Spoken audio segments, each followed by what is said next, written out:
सुनिए जी, इस बार बारिश ने तो हद ही कर दी। पूरे खेत की फसल डूब गई। मैंने सुबह जाकर देखा, गेहूं की बालियां पानी में इस तरह बिछ पड़ी थी जैसे किसी ने उसे जमीन पर पटक दिया हो। अब हम आगे क्या करेंगे? घर का राशन भी बस 10-15 दिन का बचा है और बेटी की शादी भी सर पर खड़ी है। कमला, मुझे पता है फसल बर्बाद हो गई है। मैं भी सुबह से खेत में ही था, हर बाली को उठाकर देख रहा था कि शायद कुछ बच जाए। पर इस बार प्रकृति ने कोई रहम नहीं किया। 3 साल में ये तीसरी बार है जब हमारी मेहनत पानी में बह गई। फिर भी हिम्मत नहीं हारनी है। हम किसान हैं, हार मानना हमारे खून में नहीं है। पिताजी, मैं कल शहर से लौटा हूं और ये सब देखकर मन बहुत दुखी हुआ। मैं सोचता हूं कि अब खेती छोड़कर मुझे भी शहर में कोई नौकरी ढूंढ लेनी चाहिए। कम से कम महीने की तनख्वाह तो पक्की मिलेगी, बारिश और सूखे का डर तो नहीं रहेगा। आप और माँ भी मेरे साथ शहर चल सकते हैं। वहां एक छोटा सा घर लेकर हम सब मिलकर रहेंगे। बेटा वजय, तेरी बात में दर्द है, ये मैं समझता हूं। पर सोच, अगर मैं भी अपनी जमीन छोड़ूं, तू भी अपनी जमीन छोड़ दे, तो अनाज कौन उगाएगा? ये धरती हमारी माँ है, इसने हमें कभी भूखा नहीं रखा। हाँ, कभी कठिन समय आता है, पर ये हमेशा नहीं रहता। खेती में उतार चढ़ाव तो लगे ही रहते हैं। इसका मतलब ये नहीं कि हम अपनी जड़ को ही उखाड़ फेंकें।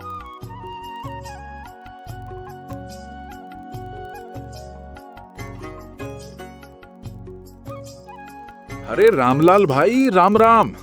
सुना इस बार भी फसल डूब गई। मैं तो पहले ही कह रहा था कि इतना बड़ा कर्ज लेकर खेती में जोखिम मत उठाओ।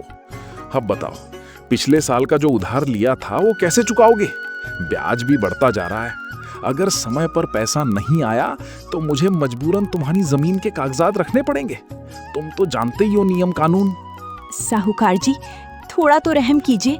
भगवान ने हमारी मेहनत पर पानी फेर दिया, इसमें हमारी क्या गलती है? हम आपका एक एक पैसा चुकाएंगे, बस थोड़ा समय दे दीजिए।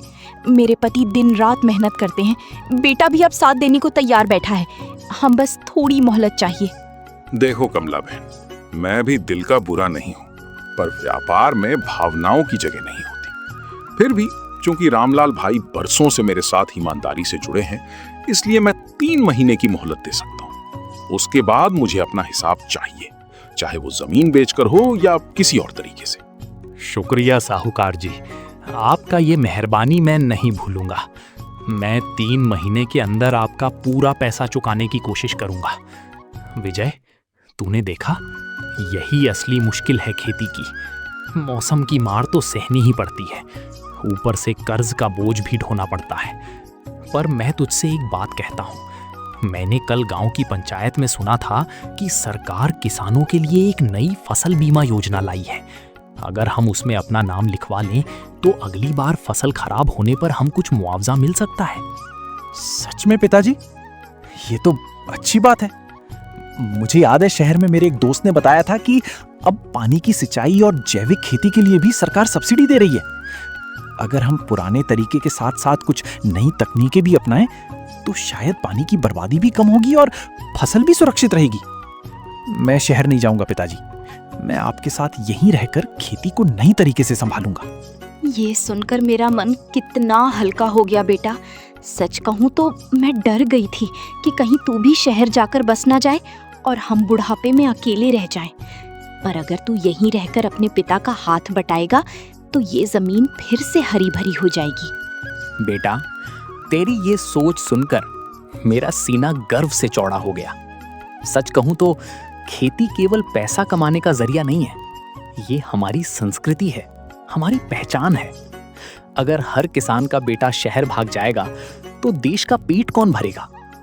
आज तूने जो फैसला लिया है वो सिर्फ हमारे परिवार के लिए नहीं बल्कि पूरे गांव के लिए एक मिसाल बनेगा। पिताजी, कल ही मैं पंचायत जाकर फसल बीमा और सरकारी योजनाओं की पूरी जानकारी लेकर आऊंगा।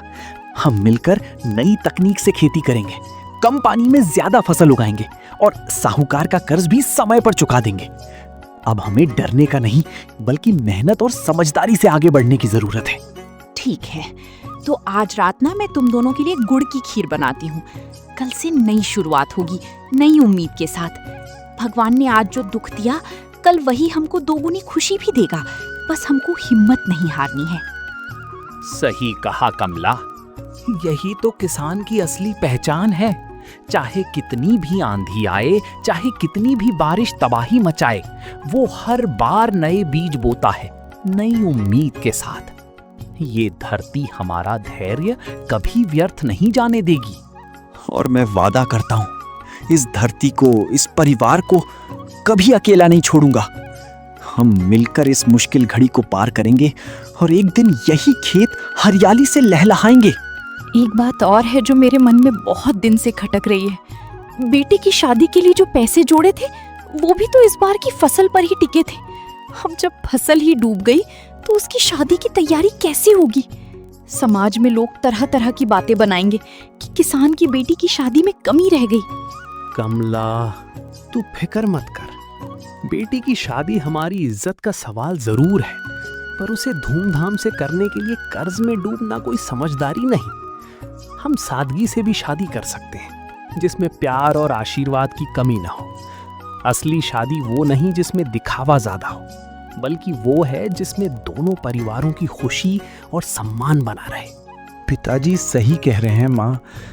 और अगर हम फसल बीमा योजना में नाम लिखवा लें और अगली फसल भी समय पर हो जाए, तो हमें किसी से उधार लेने की जरूरत ही नहीं पड़ेगी।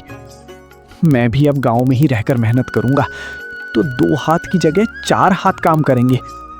मुझे यकीन है बहन की शादी में किसी चीज की